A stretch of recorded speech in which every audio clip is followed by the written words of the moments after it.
कृष्णा नदीकाठावरील गावांना धोक्याची घंटा. Jayantrao Patil on ground. घाबरू नका, पण सतर्क राहा. काही लागलं तर मी आहेच. जयंतराव पाटील यांनी केला पूरप्रवण गावांचा पाहणी दौरा. मुंबईसाठी पावसाचा अलर्ट पुन्हा बदलला. हवामान खात्याकडून ऑरेंज अलर्ट जारी. कमी दाबाच्या क्षेत्रामध्ये प्रदेशकडे सरकल्यानं पावसाचा जोर ओसरला. भर पावसात हेडफोन घालून प्रवास करणारा तरुणाच्या जीवावर. रस्त्यावरील हाय टेन्शन वायरचा शॉक. भांडूपमध्ये तरुणाचा दुर्दैवी अंत. 130व्या घटना दुरुस्ती विधेयकावरून लोकसभेत जोरदार गदारोळ. काँग्रेस, एमएम आणि सपाकडून कडाडून विरोध. विधेयकातील तरतुदीनुसार शिक्षा झाल्यास पंतप्रधान आणि मुख्यमंत्र्यांची खुर्ची जाणार. 130व्या घटना दुरुस्ती विधेयकावरून लोकसभेत हंगामा. विरोधकांनी विधेयकाचा मसुदा फाडून भिरकावला.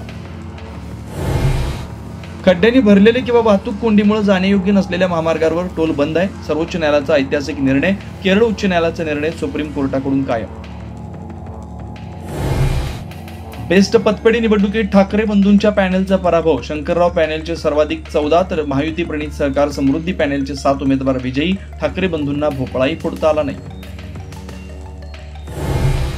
नवी मुंबईत सिडको अध्यक्ष आणि मंत्री संजय शिरसाट. शरद पवारांच्या राष्ट्रवादीचा एल्गार. सिडकोच्या हक्काची 15 एकर जमीन भिवलकर नावाच्या व्यक्तीच्या घशात घातल्याचा आरोप.